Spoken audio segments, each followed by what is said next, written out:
अस्मद्गुरुभ्यो नमः। अस्मत्परमगुरुभ्यो नमः। अस्मत्सर्वगुरुभ्यो नमः। श्रीमते रामानुजाय नमः।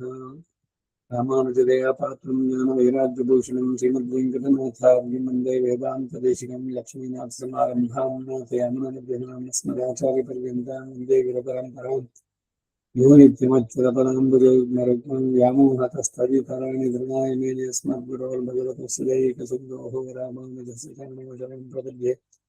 मातापिता युवतीस्तनया विभूतिः सर्वं विदेव नीमेन मुदन्मया नामाद्यस्य नः कुलपतेर्वकुलाभिरामं श्रीमत्तदङ्ग्रिगणं गणनाङ्गुण्डम् भूतं सरश्च महदात्मयवर्धनाथ श्रीभक्तिसारकुलशेखरयोगिदाहं भक्तानि दिव्यान्तरकान्तिं श्रीमत्परमहंसमुनिं प्रणतोऽस्मि नित्यम्। विख्यातो इतिराज सार्वभौमजनतेश्चन्द्रोपमत्वेन श्रीभाष्येण यदन्वयास्य विदिता श्रीविष्णुचितालयः व्याख्यां भाष्यकृतार्घ्योपनिषदां योद्भ्रान्तीनां विहाते पूर्वङ्गं कुरुकेश्वरं गुरुवरं कारुण्यपूर्णं भजे। नाथं पङ्कजनेत्ररामयामुना वास्तव्यमाराधरा नैवेद्यं कुरुकेश चन्द्रजलदिं गोविन्दपुरादिपौट्टार्यं निगमन्त्ययोगिजगदाचार्यो सकृष्णद्वयो वन्दे माधवपद्मनाभसुमनः कोलेशदेवादिपान् திருவருண்மால் சேனி முதலை சடகோபநாதமனேதி ஸ்ரீஉய்யக்குண்டார் மணக்கால் நம்பி சந்தாம் ஆளவந்தார் குருமாலாதரர் குரகை பிறாய் கண்பாமி திராசர் கோவிந்தர் புரேசன் பெரிய பக்தர் வேதாந்தமனிவர் திருக்கண்ண கண்புரியனம் பிள்ளை இவரீடு அளித்தற்கு எய்ந்த குருமாதவர் பத்மநாபர் இவரருளாளர்த்தம் திருவடி யோகிய தேவ பெருமாளை கொண்டர்ந்தம் திருமலை ஆழ்வார் பொன்பதங்கள் வந்தங்கள் சேர்ந்தமே भक्तामृतं विश्वमोदनं सर्वात्मकं श्रीशतगोपवाङ्मयं सहस्रजागोपनिषत्समागमं नमाम्यहं ग्रामीणवेदसङ्गरं திருவழுதினாடென்னும் தென்குருகூரென்னும் மறுவினியவன் பவனரென்னும் அருமறைகள் அந்தாதி செய்தானியே எப்பொழுதும் சிந்தியாய் நெஞ்சே துணிந்தே மனத்தாலும் வாயாரம் வன்குருகூர் பேணும் இனத்தாரை அல்லாதிரஞ்சன் தனத்தாரும் ஏதும் குறைவிலே நெஞ்ச ஷடகோபன் பாதங்கள் யானுடைய பற்று எய்ந்த பெருங்கீர்த்தி ராமானுஜமனிதன் வாய்ந்த நலப்பாலும் வணங்குகின்றேன் ஆய்ந்த பெரும் சீரார் ஷடகோபன் செந்தனும் வேதம் தமிழ் தரிக்கும் பேராத உள்ளம் பெறாம் வான் திகழும் சோழமுதலன் கருவன் புகழ்மேல் ஆன்ற தமிழ் மறைகளாயிரமும் ஈன்ற முதல் தாய் ஷடகோபன் மைம்பால் வளர்த்த இதத்தாய் ராமானுஜன் மிக்கவரை நெறியும் மெய்யாமுயர் நிலையம் தக்க நெறியும் தடையாகி தொக்கியலாம் ஊழ் வினையும் வார் வினையும் போதும் குருகையர்கோவன் யாழி மிசை வேதத்தியல் அம்மாழ்வார் திருவடிகளே சரணம். ஜென்மம் பல பல செய்து மூன்றாம் பத்து ಅದರಲ್ಲಿ 10ನೇ ದಶಕ ಅದರಲ್ಲಿ 6ನೇ ಪಾಸುರ. துயரில் சுடர்வழி தன்னுடற் ஜோதி நின்ன வண்ணம் நிற்கவே துயரில் மலியும் மனுஷர் பிறவியில் தோன்றிக் கண் காண வந்து துயரங்கள் செய்து தன் தெய்வ நிலை உலகில் உயிக்கும் அம்மான் துயரமில் சீர்கண்ணன் மாயன் புகழ் தொத்த யானோ தொன்பமிலனை. ಇದರ ಪ್ರತಿಪದಾರ್ಥ ನಿನ್ನೆ ದಿವಸ ನೋಡಿದ್ರೆ. ಇನ್ನೊಮ್ಮೆ ತುಯರಿಲ್ ದುಃಖದ ಗಂಧ ಇಲ್ಲದ್ದು ಸುಡರೊಳಿ ಅತ್ಯುಜ್ವಲ ತೇಜೋರೂಪವಾದಂತಹ ತನ್ನುಡೈ ಜ್ಯೋತಿ ತನ್ನ ಪರಂಜ್ಯೋತಿಸ್ ಎಂಬ ದಿವ್ಯ ಉಗ್ರವಾದದ್ದು ನಿಂದವಣ್ಣಂ ನಿರ್ಕ ಪೂರ್ವದಲ್ಲಿದ್ದಂತೆಯೇ ನಿಲ್ಲಲು ದೀಪ ಪ್ರವೃತ್ತಿಯಂತೆ ತತ್ ಸಜಾತೀಯವಾದ ಅಪ್ರಾಕೃತ ವಿಗ್ರಹದೊಡನೆ ನಿಲ್ಲಲು ತುಯರಿಲ್ ದುಃಖದಲ್ಲಿ ಮಲಿಯಂ ಮಗ್ನವಾದಂತಹ ಮನುಷ್ಯರ ಪಿರವಿಯಲ್ ಮಾನುಷ ಜನ್ಮದಲ್ಲಿ ತೋನ್ನಿ ಆವಿರ್ಭವಿಸಿ ಕಣ್ ಕಾಣದಂತೆ ಎಲ್ಲರ ಕಣ್ಣಿಗೂ ಕಾಣುವಂತೆ ಬಂದು ತುಯರಂಗಳ್ செய்ದು ದೌತ್ಯ ಸಾರಥ್ಯಾದಿ ಚೇಷ್ಟತೆಗಳನ್ನೆಲ್ಲ ಮಾಡಿ ಶತ್ರುನಾಶ ಕೃತ್ಯಗಳನ್ನು ನಡೆಸಿ ತನ್ ದೈವ ನಿಲೆ ತನ್ನ ಅಪರಾಕಿತ ಸ್ವಭಾವವನ್ನು ತನ್ನ ದಿವ್ಯವಾದ ಪರತ್ವ ಸ್ಥಿತಿಯನ್ನ ಉಲಹಿಲ್ ಈ ಲೋಕದಲ್ಲಿಯೂ ಉಯಿಕ್ಕಂ ನಿಲ್ಲುವಂತೆ ಮಾಡುವಂತ ಶಕ್ತಿಯುಳ್ಳ ಅಮ್ಮಾನ್ ಸ್ವಾಮಿಯಾಗಿ ತುಯರನಿಲ್ ಶೀರ್ ಹೇಯ ಪ್ರತ್ಯನೇಕ ದೋಷಗಳಿಂದ ದೂರಾದವನು ಕಲ್ಯಾಣ ಗುಣಾಶ್ಚರ್ಯನಾದವನು ಮಾಯನ್ ಆಶ್ಚರ್ಯ ಶಕ್ತಿಯುಕ್ತನಾದ ಕಣ್ಣನ್ ಕೃಷ್ಣರೂಪಿಯ ಪುಹಳ್ ಕೀರ್ತಿಗಳನ್ನ ತುತ್ತಯಾನ್ ಅನುಭವಿಸುವ ಭಾಗ್ಯ ಹೊಂದಿದ ನಾನು ಓರ್ ತುಂಬಾ ಒಂದಿದಕ್ಕೂ ಇಲ್ಲದವನು. ಭಗವಂತನನ್ನು ಆಶ್ರಯಿಸಿದಾಗ ಅವರೆಲ್ಲರ ದುಃಖ, ಕಷ್ಟಗಳು, ಕ್ಲೇಶಗಳು ಎಲ್ಲವನ್ನು ಪರಿಹಾರ ಮಾಡಿದ್ದೇನೆ ಒಂದೊಂದು ಇವರಲ್ಲಿ ಅನುಭವಿಸ್ತಾ ಬರ್ತಾ ಇದ್ದಾರೆ. ವೈದಿಕನ್ ಪಿಳ್ಳೆಗಳೈ ಅದರದನ್ನು ಹೇಳಿದ್ರೆ ಹಿಂದಿನ ಇದರಲ್ಲಿ ವಿಷ್ಣು ಲೋಕದಲ್ಲಿ ಆ ಮೊದಲಿದ್ದ ಮಕ್ಕಳನ್ನು ಈಗ ಹುಟ್ಟಿದಂತ ಮಗುವನ್ನು ವಾಪಸ್ ಎಲ್ಲ ತಂದು ಕೊಟ್ಟ ಅಂತ ಅಂದ್ಬಿಟ್ಟು ಬಂದಿದ್ದು ಹಿಂದಿನ ಪಾಶುರಗಳಲ್ಲಿ. ಈ ಪಾಶುರಕ್ಕೆ ಈಡು ತುಯರಿಲ್ಲಿ ಇತ್ಯಾದಿ ಹೇಯ ಪ್ರತೀಕಮಾಯ್ ಶುದ್ಧ சத்துவமாயமாகியாலே நிரவதிக தேஜோரூபமாய் பிறர்க்குள்ளதொன்றன்னிக்கே தனக்கு அசாதாரணமான விக்கிரமானது இந்த வண்ணம் நிற்கவே அங்கிருக்கும்படியில் ஒன்றும் குறையாமே விளக்கிற் கொளுத்திய விளக்கு போலே அங்கு நின்ற வண்ணம் இங்கு நிற்க ஸ்வாம் பிரகதி மதிஷ்டாயவரே துயரில் இத்தியாதி துக்க சாகரத்திலே அழுந்தான் நின்றுள்ள மனுஷருடைய ஜன்மங்களிலே ஆவிர்பவித்து தேவகி பூர்வ சந்தியாயாம் ஆவிர்பூதம் என்கிறபடியே வந்து தோற்றி கண் காண வந்து மாம்ச சக்ஷுக்கு விஷயமன்றியே நித்திய சூரியனுக்கோ சதா தர்ஷன விஷயமான தன்னை மாம்ச சக்ஷுக்கு விஷயமாக்கி துயரங்கள் செய்து அனுகூலரை அழகாலே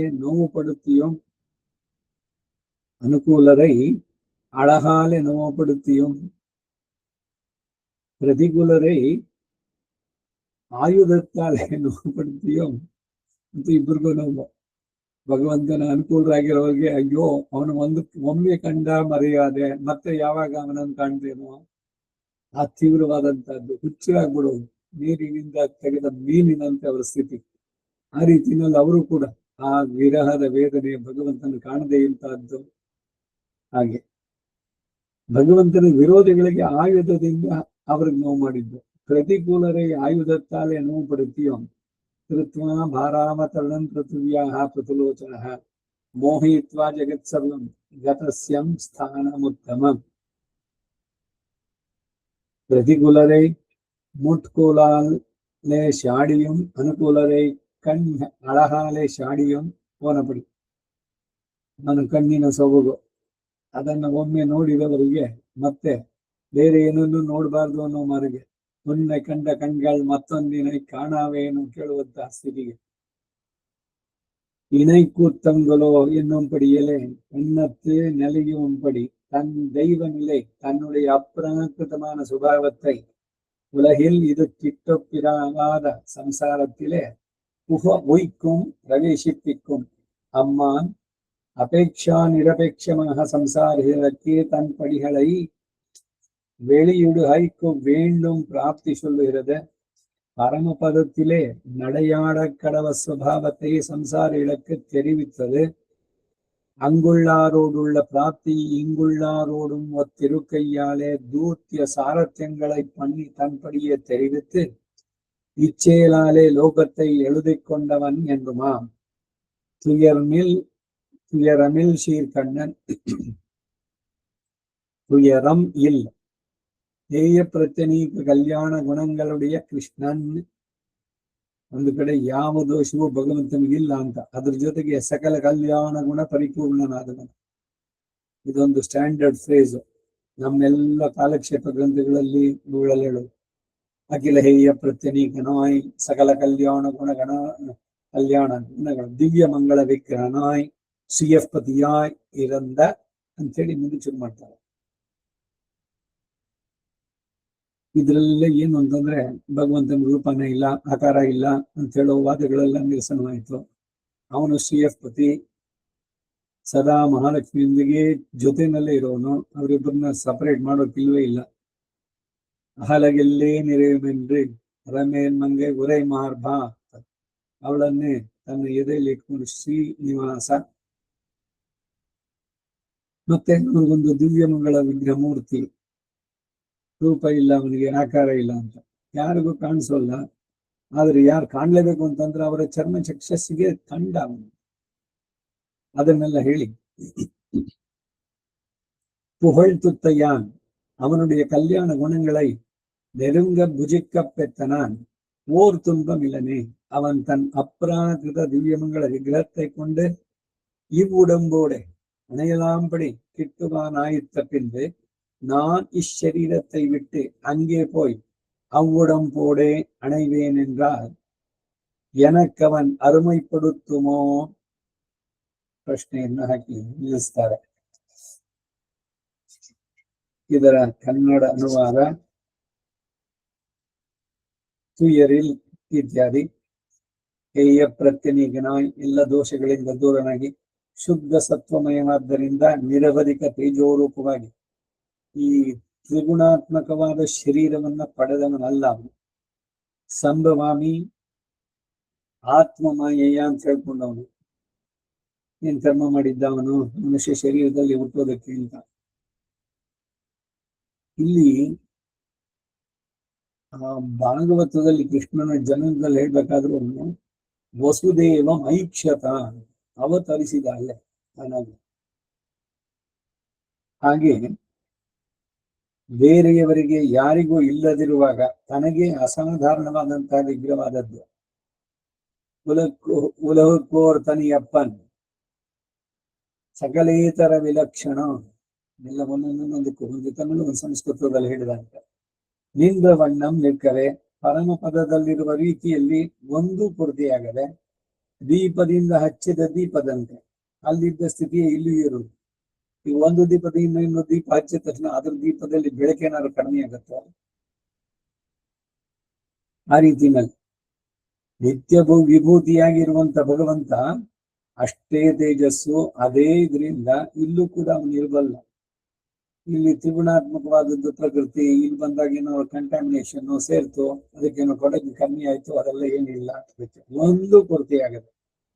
ಅಲ್ಲಿದ್ದ ಸ್ಥಿತಿಯೇ ಇಲ್ಲಿಯೂ ಇರಲು ಸ್ವಾಂ ಪ್ರಕೃತಿ ಅಧಿಷ್ಠಾಯ ತಾನೇ ಸಂಭವಾಮಿ ತನ್ನ ಮಾಯೆಯಲ್ಲಿ ತಾನೇ ಉಂಟಾಗ್ತೀನಿ ಅಂತ ಹೇಳಿದವನು. ತುಯರಿಲ್ ಇತ್ಯಾದಿ ದುಃಖ ಸಾಗರದಲ್ಲಿ ಮುಳುಗುತ್ತಿರುವ ಮನುಷ್ಯರ ಜನ್ಮಗಳಲ್ಲಿ ಆವಿರ್ಭವಿಸಿ ಜನ್ಮದಲ್ಲಿ ಸುಖ ಇದೆಯೋ, ಸುಖದ ಭ್ರಮೆನಲ್ಲೇ ಮರೀಚಿಕೆನಲ್ಲೇ ನಮ್ಮ ಜೀವನ ಪೂರ ಕಳೆದು ಒಂದ್ ದಿವಸ ಹೋಗಿ ಬಿಡ್ತೀವಿ ನಾವು. ಸಿಕ್ತ ಸುಖ ನಿಜವಾಗ್ಲೂ ಯಾವಾಗ ಸುಖವಾಗಿದ್ರಿ? ಸಿಗುತ್ತೆ, ಮುಂದಕ್ಕೆ ಸಿಗುತ್ತೆ ಅಂತ ಮರಳು ಗಾಡಿನಲ್ಲಿ ನೀರು ಕಂಡಂಗೆ ಮರೀಚಿಕೆ ಎಂದ್ರದು.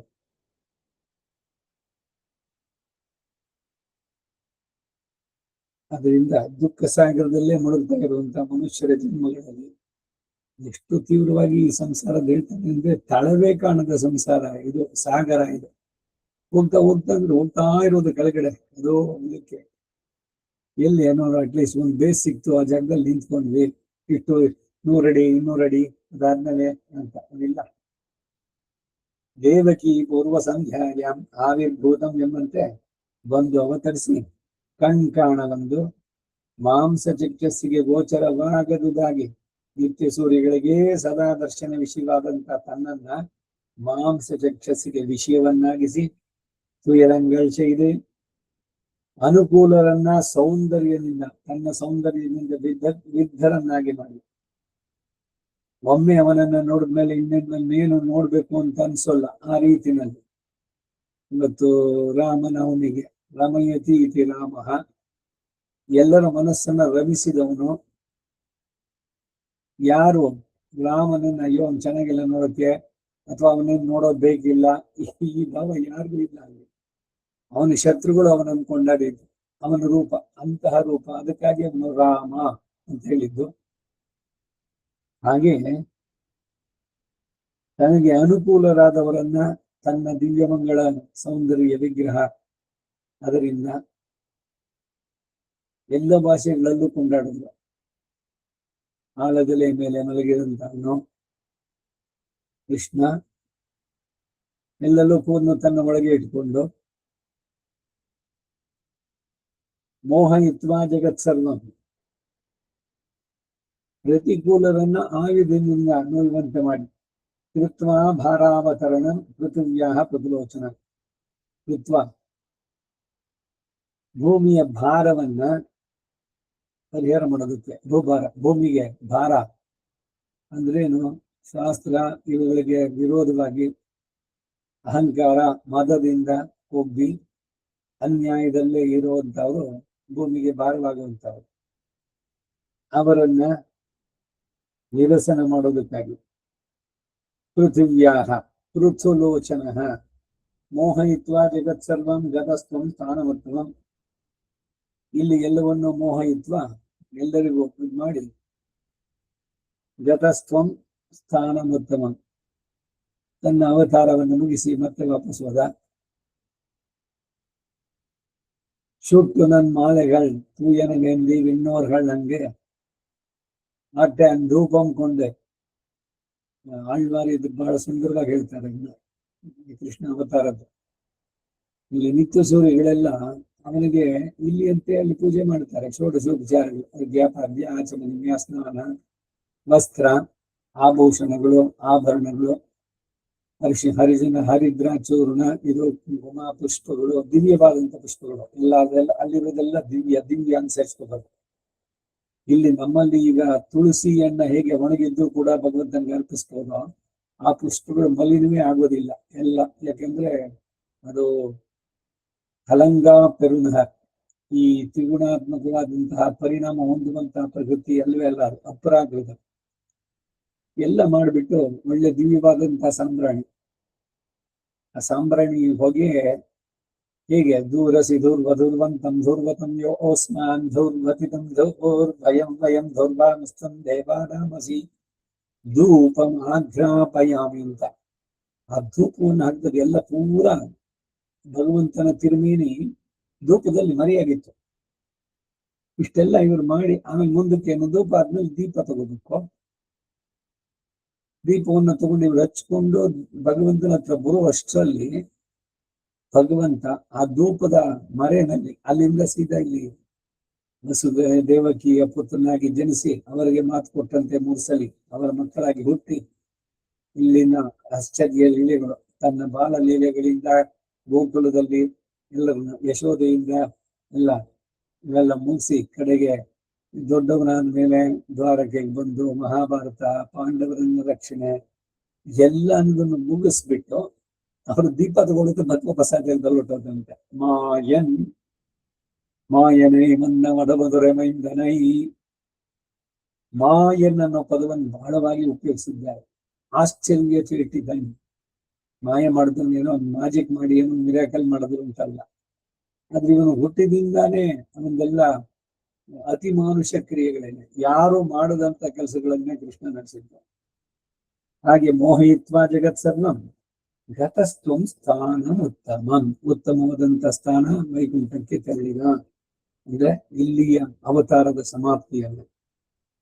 ಪ್ರತಿಕೂಲರನ್ನ ಅಂಬಿನಿಂದ ಹಿಂಸಿಸಿ, ಅಂಬು ಅಂದ್ರೆ ಬಾಣದಿಂದ, ಅನುಕೂಲರನ್ನ ಕಣ್ಣಿನ ಸೌಂದರ್ಯದಿಂದ ಬಂಧಿಸಿ ಹೋದ ರೀತಿ ಇನೈ ಕೂತ್ತಂಗುಲೋ ಎನ್ನುವಂತೆ ಅಷ್ಟೇ ದಯೆ ಇಲ್ಲದೆ ಹಿಂಸಿಸುವ ರೀತಿ ದೈವ ನಿಲೈ, ತನ್ನ ಅಪ್ರಾಕೃತವಾದ ಸ್ವಭಾವವನ್ನು ಉಲಹಿಲ್ ಇದಕ್ಕಾಗಿಯೇ ಹುಟ್ಟಿದ ಸಂಸಾರದಲ್ಲಿ ಉಯ್ಕಂ ಪ್ರವೇಶಿಸುವಂತೆ ಮಾಡುತ್ತೆ. ಅಮ್ಮಾನ್ ರಕ್ಷಾಪೇಕ್ಷೆಯನ್ನು ಅಪೇಕ್ಷಿಸದೆ ಸಂಸಾರಿಗಳಿಗೆ ತನ್ನ ರೀತಿಗಳನ್ನು ಪ್ರಕಾಶಪಡಿಸುವುದಕ್ಕೆ ಬೇಕಾದ ಪ್ರಾಪ್ತಿಯನ್ನು ಹೇಳುತ್ತೆ. ಪರಮ ಪದದಲ್ಲಿ ವರ್ತಿಸುತ್ತಿರುವ ಅಪ್ರಾಕೃತವಾದ ರೂಪವನ್ನ ಸಂಸಾರಿಗಳಿಗೆ ತಿಳಿಯಪಡಿಸಿದ್ದು ಯಾಕೆ ಅಂತಂದ್ರೆ, ಅಲ್ಲಿ ಇರುವವರಿಗೆ ಇರುವ ಪ್ರಾಪ್ತಿಯು ಇಲ್ಲಿರುವವರಿಗೂ ಸಮಾನವಾಗಿರೋದ್ರಿಂದ ಪಾಂಡವದೂತನಾಗಿ ಅರ್ಜುನನಿಗೆ ಪಾರ್ಥ ಸಾರಥಿಯಾಗಿ ಮಾಡಿ ತನ್ನ ಪ್ರಕಾರಗಳನ್ನು ತಿಳಿಯಪಡಿಸಿ ಈ ಕಾರ್ಯದಿಂದ ಲೋಕವನ್ನು ತನಗೆ ವಶ ಮಾಡಿಕೊಂಡವನು ಅಂತ ಕೂಡ ಹೇಳ್ತಾರೆ. ಎಲ್ಲರನ್ನೂ ಕೂಡ ರಾಮ ಹಿರಿಯರನ್ನ ತನ್ನ ವಿನಯದಿಂದ ನಮಸ್ಕಾರ ಮಾಡಿ ಅವರ ಮನಸ್ಸನ್ನು ಗೆದ್ದ. ತನ್ನ ಶರೀಕರಲ್ಲಿ ಅವರಿಗೆ ಆಲಿಂಗನ ಇವುಗಳನ್ನು ಹೇಳಿ ಅವರನ್ನು ಮನ್ನಿಸಿ ಮಾಡಿದ್ದು. ತನಗಿಂತ ಚಿಕ್ಕವರನ್ನ ಆಶೀರ್ವದಿಸಿ ಎಲ್ಲ ಮಾಡಿ ಅಂತೂ ಎಲ್ಲರ ಮನಸ್ಸನ್ನು ಗೆದ್ದವನು. ಹಾಗೆ ಇವನು ಕೂಡ ಕೃಷ್ಣಾವತಾರದಲ್ಲಿ ದೂತ ಸಾರಥ್ಯ ಎಲ್ಲವನ್ನ ಮಾಡಿ ಪಾಂಡವ ದೂತನಾಗಿ ತುಯರಮಿಲ್ ಶೀರ್ ಖಣ್ಣನ್ ಹೇಯ ಪ್ರತಿನೀಗ ಕಲ್ಯಾಣ ಗುಣಗಳನ್ನುಳ್ಳಂತ ಕೃಷ್ಣನು ಮಾಯನ್ ಆಶ್ಚರ್ಯವಾದ ಚೇಷ್ಟಿತಗಳನ್ನುಳ್ಳವನು. ಉಹಳ್ ತುತ್ತಯಾನ್ ಅವನ ಕಲ್ಯಾಣ ಗುಣಗಳನ್ನ ಪೂರ್ಣವಾಗಿ ಅನುಭವಿಸುವ ಭಾಗ್ಯ ಹೊಂದಿದ ನಾನು. ಇವರು ಭಾಗ್ಯ ಹೊಂದಿದ ಓರ್ ತುಂಬ ಮಿಲನೆ, ಅವನು ತನ್ನ ಅಪ್ರಾಕೃತ ದಿವ್ಯಮಗಳ ವಿಗ್ರಹವನ್ನು ಹೊಂದಿ ಈ ಶರೀರದೊಡನೆ ಆಲಂಗಿಸಬಹುದಾದಂತೆ ಸಮೀಪಿಸಿದವನಾದ ಮೇಲೆ ನಾನು ಈ ಶರೀರವನ್ನು ಬಿಟ್ಟು ಅಲ್ಲಿಗೆ ಹೋಗಿ ಅಲ್ಲಿಯ ವಿದ್ಯುತ್ತನ್ನೇ ಆಲಂಗಿಸುತ್ತೇನೆ ಎಂದರೆ ನನಗೆ ಅವನು ಕಷ್ಟಪಡಿಸ್ತಾನೋ? ವೈಕುಂಠದಲ್ಲೇ ವೈಕುಂಠ ಮಾಸೇಪಿ ನಮೇ ವಿಲಾಸಃ ಅಂತಂದ್ರೆ ಹೇಳದಂತೆ ಆ ಅನುಭವ ಇವರಿಗೆ ಇಲ್ಲಿ ನೀಡಿದ್ದು ಅಂತ. ಮೊದಲಾಳ್ವಾರು 3 ಜನನು ಸೇರಿದಾಗ ತಿರುಕೋವಲೂರಿನಲ್ಲಿ ಅವರಿಗಾದ ಅನುಭವ ಇದೆ. ವೈಕುಂಠದಲ್ಲಿರುವಂತಹ ಭಗವಂತ ಅವನನ್ನು ನೋಡುವಂತದ್ದು. ತದ್ವಿಷ್ಣು ಪರಮಂ ಪದಗಂ ಸದಾ ಪಶ್ಯಂತಿ ಸೂರಯ ಸದಾ ನೋಡ್ತಾ ಇದ್ದಾರೆ. ನಮಗೇನು ಅವನ ಕೃಪೆ ಉಂಟಾದ್ರೆ ಅವನ ದರ್ಶನದ ಭಾಗ್ಯ ಇಂದಿಗಾಗುವುದು ನಿನ್ನ ದರ್ಶನ ಕಂಡಿದ ತಕ್ಷಣ ಏನು ಆನಂದದ ಉದ್ಗಾರ. ಇರು ಕಂಡೇನ್ ಹೊನ್ಮೇನಿ ಕಂಡೇನ್, ಮೊದಲು ಕನಸನ್ನು ಕಂಡಿದ್ದ ನೇರವಾಗಿ ನೋಡ್ತಾ ಇದ್ದೇನೆ. ಸಾಮಾನ್ಯವಾಗಿ ಈ ಉದ್ಗಾರಗಳು ನೋಡ್ತೀವಿ ಲೋಕದಲ್ಲಿ. ಯಾರೋ ಬಹಳ ತುಂಬಾ ನಿಮ್ಗೆ ಆತ್ಮೀಯರಾದವರು ಸಡನ್ ಆಗಿ ಅವ್ರು ಬಂದ್ರು, ನೋಡಿದ್ರೆ ಇದೇನ್ ಕನಸೋ ನನ್ಸೋ, ಒಂದ್ಸಲಿ ಕಿಳ್ಳಿ ನೋಡ್ಕೊಂಡ ಶರೀರನ, ಹೌದಾ ಇದು ಸದ್ಯನೇ ಇಲ್ಲ, ಬರೀ ನಾ ಕನಸು ಕಾಣ್ತಾ ಇದ್ದೀನಿ ಅಂತ ಈ ಉದ್ಗಾರಗಳು ಬರುವಂತ. ಕನಸಿನಲ್ಲಿ ಕಂಡದ್ದು ನೇರವಾಗಿ ಎದುರಿನಲ್ಲೇ ಕಂಡಂತೆ ಅಂತ. ಇವೆಲ್ಲ ಯೋಗಿಗಳಿಗೂ ಅನುಭವ ಇದೆ. ಯೋಗಿ ಹೃದಯಾನ ಗಮ್ಯ. ಯೋಗದಲ್ಲಿ ಅವರು ಆ ನೆಲೆ ಅಷ್ಟಾಂಗ ಯೋಗದಲ್ಲಿ ಕಡೆ ತಮ್ಮ ಆತ್ಮ ನೋಡ್ಕೊಳ್ಳೋದಲ್ಲ, ಅಲ್ಲಿಂದ ಭಗವಂತನನ್ನು ಕಂಡವರು. ಈ ಕುರುಹೈ ಕಾವಲಪ್ಪನಂತ ನಾಥಮುನಿಗಳ ಶಿಷ್ಯ ಯೋಗ, ಅದರಲ್ಲಿ ಭಗವಂತನನ್ನೇ ನೇರವಾಗಿ ನೋಡ್ತಾ ಇದ್ದಿದ್ದು. ಇವೆಲ್ಲ ಸಾಧ್ಯನಾ? ಸುಮ್ಮನೆ ಏನೋ ಹೇಳಿದ ಪುಸ್ತಕದಲ್ಲಿ ಇರ್ತಂದ್ರೆ ಪ್ರಯತ್ನ ಮಾಡಿದ್ರೆ ಖಂಡಿತ ಸಿಗ್ತಾನೆ. ನಮ್ಗೆ ನೋಡ್ಬೇಕು ಅನ್ನೋ ಸೀರಿಯಸ್ನೆಸ್ ಇದೆಯೋ ಅದ್ರ ಮೇಲೆ ಹೋಗುತ್ತೆ. ಕೇಳಿದ್ದೆಲ್ಲ ಅವ್ನು ಕೊಡ್ತಾ ಇದ್ರೆ ಸಾಕು. ಅವ್ನು ಇಟ್ಕೊಂಡು ಏನ್ ಮಾಡೋದು? ದುರ್ಯೋಧನ ಇರುತ್ತೆ, ನೀನ್ ಗೊಲ್ಲ, ನಿನ್ನಿಂದ ಏನಾಗಬೇಕು, ನಿನ್ ಸೈನ್ಯ ಇದೆಲ್ಲ ಕೊಟ್ಬಿಡು ನಂಗೆ ಅಂತ. ಆ ರೀತಿ ಚಿನ್ನವನ್ನು ಕೊಟ್ಟು ಮರದ ಹೊಟ್ಟನ್ನು ಬಯಸಿದಂತೆ ನಮ್ಮೆಲ್ಲರ ಸ್ವಭಾವಗಳು ಅಂತ ಇಲ್ಲ ಆಳ್ವಾರಿಗಳು ಇವರಿಗೆಲ್ಲ ಹೇಳುವಂತಾರೆ. ಏನೋ ಪ್ರಾಪಂಚಿಕ ಧನ ಧಾನ್ಯ ಪಶು ಭೌಪುತ್ರ ಲಾಭ, ಇದ್ರ ಜೊತೆಗೆ ರೆಕಗ್ನಿಷನ್ನು, ಎಲ್ರೂ ನನ್ನನ್ನ ಗೌರವಿಸ್ಬೇಕು, ನನ್ನನ್ನು ಗುರುತಿಸ್ಬೇಕು ಸಮಾಜ. ಪ್ರತಿಯೊಬ್ಬರ ಉದ್ದೇಶ ಏನು ಅಂದ್ರೆ ನಾನು ಎಲ್ಲರ ಮುಂದೆ ಕಾಣಂಗಾಗುತ್ತೆ.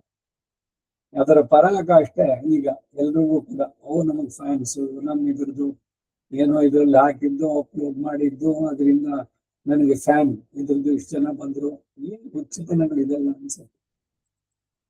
ಅದ್ ಸಿಗೋದಕ್ಕಾಗಿ ಏನೇನ್ ಮಾಡೋಕ್ಕಾದ್ರೂ ಸಿದ್ಧರು.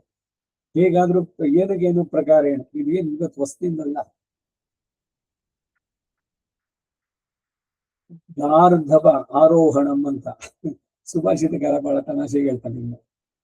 ಎಲ್ರೂ ಕೂತ್ಕೊಂಡಿದ್ರೆ ಒಂದ್ ಕಡೆನಲ್ಲಿ ದೊಡ್ಡದಾಗ ಒಂದ್ ದೊಡ್ಡ ಮಡಿಕೆ ತಂದು ಎತ್ತಿ ಹಾಕ್ಬಿಡೋದು ಧಡಾರ್ ಅಂತ. ಎಲ್ರೂ ತಿಂದು ನೋಡ್ಬೇಕು ಇಲ್ಲಿ ಯಾರು ಮಾಡಿದವರು ಅಂತ. ಇಲ್ಲ, ಶರೀರದ ಮೇಲಿರೋ ಬಟ್ಟೆನೆಲ್ಲ ತೆಗೆದು ನಗ್ನನಾಗಿ ಮೇನು ರಸ್ತೆನಲ್ಲಿ, ಈಗ ಮಹಾತ್ಮ ಗಾಂಧಿ ರೋಡ್ನಲ್ಲಿ ಈ ಕಡೆಯಿಂದ ಆ ಕಡೆ ತನಕ ಹೋಗ್ಬಿಡೋದು. ನಾಳೆ ಟಿವಿನಲ್ಲಿ ಇದರಲ್ಲಿ ಎಲ್ಲದರಲ್ಲೂ ನ್ಯೂಸ್. ಏನಕ್ಕೆ ಏನೋ ಪ್ರಕಾರ ಇಲ್ಲ. ಒಳ್ಳೆ ರೀತಿನೆಲ್ಲ ಬರಬೇಕು ಅಂತಿಲ್ಲ ಪ್ರಸಿದ್ಧಿ. ಈ ಪ್ರಸಿದ್ಧಿಗೆ ಬರಬೇಕು, ರೆಕಗ್ನಿಷನ್ ಅನ್ನೋ ಅಮಲು ಎಷ್ಟು ಹೆಚ್ಚಾಗ್ತಾ ಇದೆ ಅಂದ್ರೆ ಎಲ್ಲರಿಗೂ ಬೇಕಾದದ್ದು. ಟಿವಿನಲ್ಲಿ ಬರ್ಬೇಕು, ಇನ್ನೊಂದ್ರಲ್ಲಿ ಬರ್ಬೇಕು, ಫೇಸ್ಬುಕ್ ನಲ್ಲಿ ಬರ್ಬೇಕು, ಅದರಲ್ಲಿ ಇದರಲ್ಲಿ ಹಾಕೊಳ್ಳೋದು, ಇವ್ರಿಗೇನೋ ಮಾಡಿದ್ದು ಯಾವುದನ್ನು, ಈ ರೀತಿ.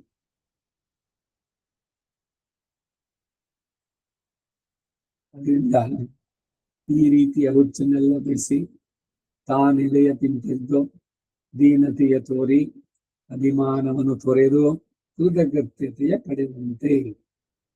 ನಾನು ಮಾಡ್ತಾ ಇದ್ದೀನಿ, ನೀನು ಯಾರಿಗೂ ಆಗ್ಬೇಕಾಗಿಲ್ಲ. ಈ ಉದ್ದೇಶದಿಂದಾನೇ ನಾನ್ ನೋಡ್ದೆ, ನಾನ್ ಮಾಡ್ದೆ, ನಾನು ಅನ್ನೋದ್ರ ಬದಲು ಅಡಿಯೇನ್ ಅಂತ. ಆ ಅಡಿಯನನ್ನು ಇದಕ್ಕೆ ಉಪಯೋಗಿಸ್ತಾರೆ ಎಲ್ರಿಗೂ. ಅಡಿಯನ್ ಅಡಿಯನ್ ಏನ್ ಅಡಿಯೇನು? ದಾಸ ಕೈಂಕರ್ಯ ಅನ್ನಬೇಕಾದ್ರೆ ಆ ನಾನು ಅನ್ನೋದು ಒಂದು ಚೂರು ಇರಬಾರ್ದು. ಅದರ ದುರುಪಯೋಗ ಎಲ್ಲದರಲ್ಲೂ ಹೇಳ್ಬೇಕಾದ್ರೆ. ಅಡಿಯೇನ್ ಅನ್ನೋದ್ರ ನಿಜವಾದ ಅರ್ಥ ಏನು ಅಂದ್ರೆ, ನಾನು ಇಲ್ಲಬಾರವನು, ನಿನ್ನ ಕೈಂಕರ್ಯಕ್ಕೆ, ಭಗವಂತನ ಕೈಂಕರ್ಯಕ್ಕೆ ನಾನಿರೋನು ಅನ್ನುವ ಪೂರ್ಣ ಪ್ರಜ್ಞೆ ನಿಜವಾಗ್ಲೂ ಇದ್ರೆ ಆ ಮಾತು ಅನ್ವರ್ಥವಾಗುತ್ತೆ. ಇದ್ರೆ ಅನರ್ಥ ಅದು. ಸರಿ ಹೋಗ್ಲಿ, ಏನೋ ಹೆಸರಿಗೆ ಆಗ್ಲಿ ಅದ್ರ ಮಾಡ್ಲಿ, ಆ ರೀತಿ ಹೋಗ್ಲಿ, ಸರಿಯಾಗಿ ವರ್ಗ ಆ ಜ್ಞಾನ ಉಂಟಾಗ್ಲಿ ಅನ್ನೋದನ್ನ ಹೇಳೋಣ. ಅಹಂಕಾರ ಪೂರ್ಣನಾಗಿ ಹೋಗ್ಬೇಕು. ಜಪದ ಉದ್ದೇಶನೇ ಅಹಂ ನಾರಾಯಣಾಯ ಭವೇಯಂ ನ ಮಮಸ್ಯ, ನಾನು ನನ್ನವನಲ್ಲ. ಏನೋ ಭಗವಂತ ಅವನ ಕೈನಲ್ಲಿ ಏನ್ ಬೇಕೋ ಅದನ್ನ ನಡೆಸ್ಕೊಳ್ಳೋಕೆ ಅವರವರಿಗೆ ಆಯಾಯ ಇದನ್ನ ಕೊಡ್ತಾರೆ. ಯಾರಿಗೆ ರೆಕಗ್ನಿಷನ್ ಏನು, ಈ ಹುಚ್ಚುತನ ನಮ್ಗೆ ಬಿಡಿಸು ಭಗವಂತ ಅಂತಾನೆ ಕೇಳ್ಕೋಬೇಕು ಭಗವಂತನ. ಯಾರಿಗೂ ಏನು ಗೊತ್ತಾಗ್ಬೇಕಾಗಿಲ್ಲ, ನಾನೇನೋ ಮಾಡಿದ್ದೀನಿ ಸಾಧನೆಯನ್ನ ಅವ್ರಿಗೆ ಕಂಪೇರ್ ಮಾಡಿ ಇವ್ರಿಗೆ ಕಂಪೇರ್ ಮಾಡಿ ಏನು ಬೇಡ. ಇದನ್ನ ಭಗವಂತನನ್ನ ನಾವು ಪ್ರಾರ್ಥನೆ ಮಾಡ್ಕೊಳ್ಬೇಕು. ಓರ್ ತುಂಬ ಮಿಲನೆ, ನನಗೂ ಒಂದು ಸ್ವಲ್ಪನೂ ದುಃಖ ಇಲ್ಲ. ಅವನನ್ನು ತನ್ನ ಅಪ್ರಾಕೃತ ದಿವ್ಯಮಂಗಳನ್ನು ಹೊಂದಿ ಈ ಶರೀರದೊಡನೆ ಆಲಂಗಿಸಬಹುದಾದಂತೆ ಸಮೀಪಿಸಿದವನಾದ ಮೇಲೆ ಭಗವಂತನನ್ನ ನೇರವಾಗಿ ಮುಟ್ಟಿ ಆ ಭಾಗ್ಯ ಅವರಿಗೆ. ನಮಗದನ್ನ ಕೇಳಿಯಾದ್ರೂ ನಮಗೂ ಅವರ ಕೃಪೆ ಒಂದು ಸ್ವಲ್ಪ ಹೋಗ್ಲಿ ಅಂತ, ಅವರ ಚರಣದ ಧೂಳಿನ ಕಣವಾದರೆ ಸಾಕು ನಮ್ಮ ಜೀವನದ ಸಾರ್ಥಕತೆ. ಭಗವತ್ ಪಾದರೇನು ಅಂತ ಹೇಳ್ತಾರೆ. ವಿನಯ ಹೇಳ್ಬೇಕಾದ್ರೆ ಅದಕ್ಕಾಗಿ ಇವೆಲ್ಲ ಬೇಕು. ಮರ್ಯಾದ, ಕ್ಷುದ್ರ, ಚಲಮತಿ, ಅಸೂಯ ಪ್ರಸವದೂಹು, ಕೃತಜ್ಞ, ದುರ್ಮಾನಿ, ಸ್ಮರಪರವಶೋ, ವಂಚನಪರ, ನೃಶಂಸ, ಪಾಪಿಷ್ಟ. ಇಲ್ದಿದ್ರು ಇದನ್ನೆಲ್ಲ ಸೇರಿಸ್ಕೊಂಡು ಹೇಳ್ಬೇಕಂದ್ರೆ ಈ ನೈತ್ಯಾನುಸಂಧಾನ ಮಾಡೋ ಉದ್ದೇಶ ಏನಂದ್ರೆ ಈ ಅಹಂಕಾರ ತಲೆ ಎತ್ತುವುದು ಬೇಡ. ನನ್ನ ಬಿಟ್ರಿಲ್ಲ, ನಾನ್ ತುಂಬಾ ಪರ್ಫೆಕ್ಟ್, ನಾ ತುಂಬಾ ಶ್ರೋತ್ರಿಯ, ನನಗೆ ಸಂಸ್ಕೃತದಲ್ಲಿ ಒಳ್ಳೆಯ ಪ್ರತಿಭೆ ಇದೆ, ನನ್ನ ಕಂಠಷ್ಟಿ ಚೆನ್ನಾಗಿದೆ, ನಾನು ಸ್ಪಷ್ಟವಾಗಿ ಹೇಳ್ತೀನಿ. ಹುಚ್ಚತನಗಳೆಲ್ಲ ಹೋಗ್ಬೇಕು ಅಂದ್ರೆ ಯಾವಾಗ ಮದ ಬಂತು ಅಂತಂದ್ರೆ ಸರಿ, ಅವಾಗೇನು ಅಂದ್ರೆ ನನ್ನ ಬಿಟ್ರಿಲ್ಲ, ಅವ್ರಿಗೆ ಅಯ್ಯೋ ಏನಿಲ್ಲ, ಅವ್ರು ಹಂಗೆ, ಅವರು ಮೊದ್ಲು ಹಿಂಗಾಗ್ಬಿಟ್ಟಿದ್ದಂತೆ, ಅದಾಗಿದ್ರಂತೆ, ಅವ್ರದ್ದೇನೋ ಕಥೆಯನ್ನು ನಾಶ್ಲೀಲಂ ಕೀರ್ತಯತ್ ಅಂತ ಹೇಳಿ ಸಂದೇಶನೂ ಮರ್ತೋಗುತ್ತೆ. ಬಹಳ ಬಹಳ ಎಚ್ಚರಿಕೆಯಿಂದ ಇರಬೇಕು. ಅದಕ್ಕೆ ದಿನಾಗ್ಲೂ ಅಷ್ಟಾಕ್ಷರಿ ಜಪಿಸ್ಬೇಕಾದ್ರೆ ಅದರ ನಿಜವಾದ ಅನುಸಂಧಾನ. ನಾನು ನನಗಾಗಿ ಅಲ್ಲ, ನಾನು ನನ್ನವನಲ್ಲ. ನಾನು ನನ್ನವನಲ್ಲ ಅಂದ್ಮೇಲೆ ನಂದು ಅನ್ನೋದು ಈಗ ಏನಿಲ್ಲ. ಮತ್ತೆ ಈ ಸಂಸಾರ ಸಂಬಂಧ, ಹೆಂಡತಿ, ನನ್ನ ಮಕ್ಕಳು ಅನ್ನೋದೆಲ್ಲ ಎಲ್ಲವೂ ಭಗವಂತ. ಅದು ಅವನ ಸಂಕಲ್ಪ ಎಷ್ಟೆರಡು ದಿವಸನೋ ಅಷ್ಟೆರಡು ದಿವಸ ಎಲ್ಲಿಗೂ ಅಂತಾರೆ. ಪ್ರತಿ ಒಂದು ವಿಷಯವೂ ಅಷ್ಟೇ. ಈ ತ್ರಿಗುಣಾತ್ಮಕವಾದ ಪ್ರಪಂಚದಲ್ಲಿ ಯಾವುದಕ್ಕೆ ಎಷ್ಟೆಷ್ಟು ಜೊತೆ ಒಂದೊಂದು ಅನ್ನ ಋಣ, ನೀರಿನ ಋಣ, ಈ ಸಂಬಂಧಗಳು ಎಲ್ಲವೂ ಅಷ್ಟೇ. ಇದ್ದಕ್ಕಿದ್ದಂಗೆ ಚೆನ್ನಾಗಿದೆ, ಬೇಕಾದಷ್ಟು ಹಣ ಇದೆ, ಏನೋ ಒಂದು ರೋಗ ಮತ್ತೊಂದು ಬಂದು ಒಂದು ಆಸ್ಪತ್ರೆಗೆ ಹೋಗಿ ಬಂದ್ಬಿಟ್ಟು 4 ಲಕ್ಷ 8 ಲಕ್ಷ ಇವ್ರೇನ್ ಹುಡುಗಾಸ್ತು ಜೋಡಿಸಿಟ್ಟಿದ್ರು ಎಲ್ಲ ಒಂದೇ ಕ್ಷಣದಲ್ಲಿ ಹೋಯ್ತು.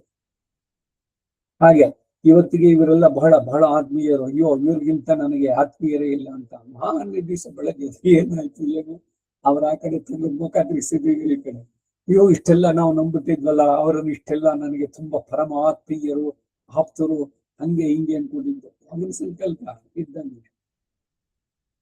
ಇದಕ್ಕೆ ಪುರಾಣದ ಉಲ್ಲೇಖಗಳಲ್ಲಿ ಇದ್ರಲ್ಲೆಲ್ಲ, ಈ ಕಾಲಕ್ಷೇಪ ಗ್ರಂಥಗಳಲ್ಲಿ ಕೂಡ ಇದೆಲ್ಲ ಬಂದಿದೆ.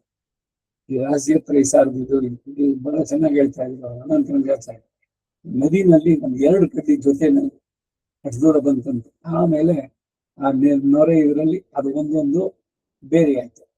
ಮತ್ತೆ ಒಂದ್ಸಲಿ ಅಲ್ಲಿ ಸೇರಿತು. ಆಮೇಲೆ ಅದು ಸೇರ್ಲೇ ಇಲ್ಲ, ಆ ಕಡೆಗೆ ಹೋಯ್ತು, ಇದೇ ಕಡೆಗೆ ಹೋಯ್ತು. ನಮ್ಮ ಸಂಬಂಧಗಳೆಲ್ಲ ಇಷ್ಟೇ ಅಂತ. ಅವನ ಸಂಕಲ್ಪ ಇದ್ದಷ್ಟು ದಿವಸ ಜೊತೆ.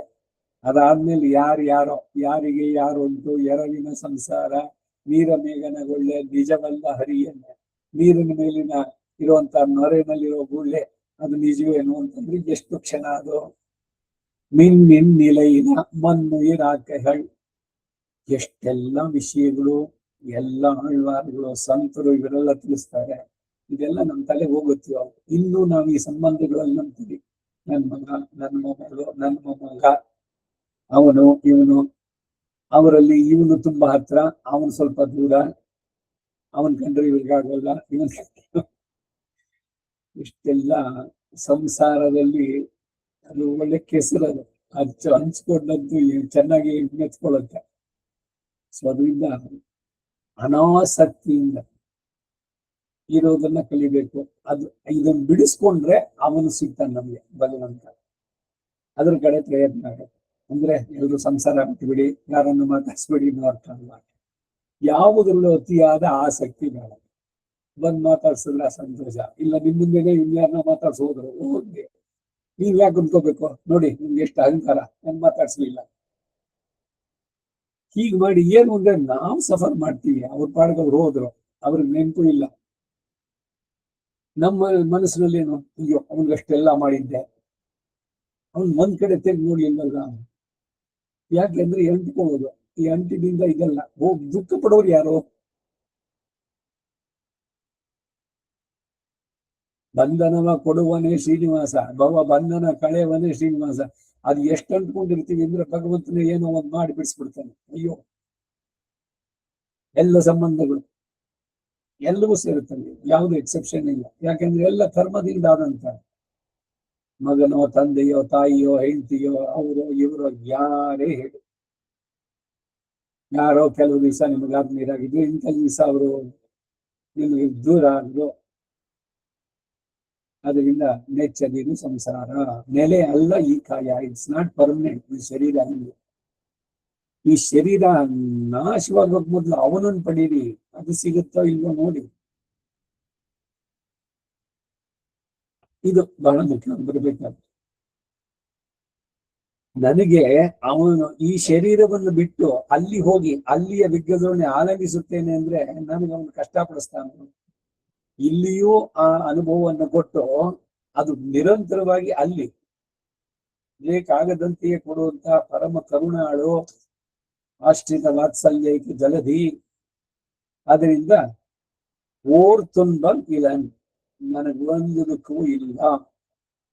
ನಿಜವಾಗ್ಲೂ ಇವರಲ್ಲೇ ಸುಖಿಗಳು. ಮುಂದಿನ ಭಾಷಣ 7ಆಂ ಪಾಠ. ಅಕರ್ಮವಶ್ಯನಾಹೆ, ಅವನು ಕರ್ಮವಶ್ಯನಾಗಿ ಬಂದದ್ದಲ್ಲ. ಈಶ್ವರನಕ್ಕೆ ಈ ವಿಭೂತಿಯಲ್ಲಿ ಉಳ್ಳದು ಲೀಲಾರಸ ಮಾತ್ರ ಮಾಹೆಯಾಲೆ, ಇದು ಅವನಿಗೆ ಲೀಲೆ, ಲೀಲಾರಸ. ಅತ್ತೈ ಅನುಸಂಧಿತ ಎನಕ್ಕೆ ಕರ್ಮವಶ್ಯತೆಯೂ ಇಲ್ಲ. ಭಗವಂತನ ಜನ್ಮ ಕರ್ಮ ಚ ಮೇ ದಿವ್ಯಂ ಯೋ ವೇತ್ತಿ ತತ್ವತಃ ಅಂದ್ರೆ ಇವರು ತತ್ವತಃ ತಿಳಿದವರು. ಅದಕ್ಕಾಗಿ ಅವರು ಯಾವ ದುಃಖನೂ ಇಲ್ಲ, ಇದು ಇಲ್ಲ, ಏನೂ ಬೇಕಿಲ್ಲ. ನೀವು ಒಬ್ಬೊಬ್ಬರ ವ್ಯಕ್ತಿತ್ವವನ್ನ ಪುರಾಣಗಳಲ್ಲಿ ಇದರಲ್ಲಿ ನೋಡಿದ್ರೆ ಈಗ ಜಡ್ ಬರ್ತಾ, ಅದ್ ಯಾಕೆ ಅವನು ಹಂಗಿದ್ದ ಅಂತಂದ್ರೆ ಭಯಪಟ್ಟಿದ್ದವನು 3 ಜನ್ಮಗಳಲ್ಲಿ ಆಗಿದ್ದು.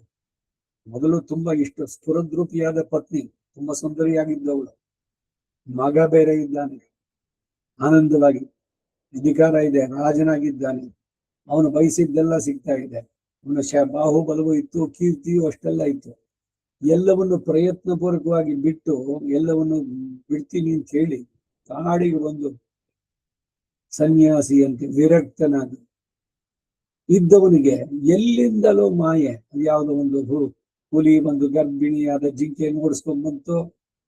ಇವನು ಮುಂದೆನೇನೆ ಇವರೆಲ್ಲ ಆಶ್ರಮ ಕಟ್ಕೊಳ್ತಾ ಇದ್ದಿದ್ದು ಸಣ್ಣ ನೀರು ತೊರೆ, ಇವುಗಳು ನದಿ, ಇವುಗಳ ಆ ಬದಿನಲ್ಲಿ ಇವನು ಕೂತ್ಕೊಂಡು ಭಗವಂತನ ಚಿಂತನೆಯಲ್ಲಿ ಎಲ್ಲವನ್ನೂ ಬಿಟ್ಟು ವಿರಕ್ತನಾಗಿದ್ದವನು ಆ ಹುಲಿ ಓಡಿಸ್ಕೊಂಡು ಬಂದಿದ್ದು ನೋಡಿದ. ಜಿಂಕೆ ಈ ಕಡೆ ನೆಗೀತು, ಅದು ನೆಗಿಬೇಕಾದ್ರೆ ಅದಕ್ಕೆ ಪ್ರಸವ ಆಯ್ತು. ಅಮರಿ ಡೈರೆಕ್ಟ್ ಆಗಿ ನೀರೊಳಗೆ ಬಿತ್ತು. ಈ ಜಿಂಕೆ ಈ ಕಡೆಗೆ ನೆಗೆದು ಬಿದ್ದು ಅಲ್ಲಿ ಪ್ರಾಣ ಬಿತ್ತದು, ಆ ಕಡೆಯಿಂದ ಹಾರಿ ಬಂದು. ಅದನ್ನ ಯಾರು ನೋಡ್ಕೊಳ್ಳೋರು? ಜಿಂಕೆನ. ತಕ್ಷಣ ಜಪ ಎಲ್ಲ ಬಿಟ್ಟ, ನೆಗೆದಾಕ ಒಳಗಡೆ ಹೋದ, ನೀರೊಳಗಡೆ ಜೀವಿ ಹೋಗಿ ಜಿಂಕೆ ಮರಿಯನ್ನು ಹಿಡ್ಕೊಂಡು ಕರ್ಮ ಬಂದ.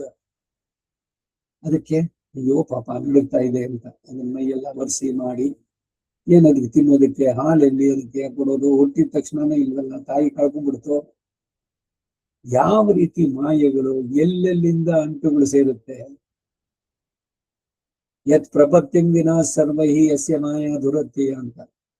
ಆ ಒಂದು ಜನ್ಮ ಆದ್ಮೇಲೆ ಆ ಜಿಂಕೆ ಮರಿಯನ್ನೇ ಬೆಳೆಸ್ಕೊಂಡು ತನ್ನೆಲ್ಲಾ ಕೆಲಸಗಳನ್ನು ಬಿಟ್ಟು ಮಾಡ ತಪಸ್ಸು ಏನು ಉದ್ದೇಶಕ್ಕೆ ಬಂದಿದ್ನೋ ಎಲ್ಲ ಹೋಯ್ತು. ಸದಾ ಅದರ ಯೋಚನೆ. ಅದೊಂಚೂರು ಆ ಕಡೆಗೆ ಹೋದ್ರೆ ಅಳ್ತಾನೆ ಜೋರಾಗಿ, ಅಯ್ಯೋ ಎಲ್ಲೋ ಯಾವ್ದೋ ಪ್ರಾಣಿ ತಿನ್ಬಿಡ್ತು ನನ್ ಜಿಂಕೆನ. ಅದು ಓಡಿದ ತಕ್ಷಣ ಅಯ್ಯೋ ಭಗವಂತ ಬದುಕಿಸಿದೆ ಪರವಾಗಿಲ್ಲ ಅಂತ ಆ ಜಿಂಕೆ ಧ್ಯಾನ ಮಾಡ್ತಾ ಮಾಡ್ತಾ ಕಡೆಗೆ ಆಮೇಲೆ ಮುಂದಕ್ಕೇನು ಅಯ್ಯೋ ನಾನು ಇಷ್ಟೆಲ್ಲ ಪ್ರೀತಿಯಿಂದ ಇದನ್ನ ಸಾಕಿ ಬೆಳೆಸಿದೆ, ಎಷ್ಟು ದೊಡ್ಡದಾಗಿದೆ, ನೋಡಕ್ ಎಷ್ಟು ಸುಂದರವಾಗಿದೆ ಎಲ್ಲ ಹೇಳಿದ್ರು. ಕತ್ ಮೇಲೆ ಕೈ ಇಟ್ಕೊಂಡು ಇವನ್ ಪ್ರಾಣ ಬಿಟ್ಟ. ಮುಂದಕ್ಕೇನು ಅಂತ್ಯ ಕಾಲದಲ್ಲಿ ಜಿಂಕೆ ನೆನೆಸ್ಕೊಂಡ ಜಿಂಕಿ ಆಗ್ಬಿಟ್ಟದ. ಆದ್ರೇನು ಅಂದ್ರೆ ಇವನ್ ಮಾಡಿದ ಪ್ರಯತ್ನ ಹಾಗಾದ್ರೆ ಎಲ್ಲ ವೇಸ್ಟ್?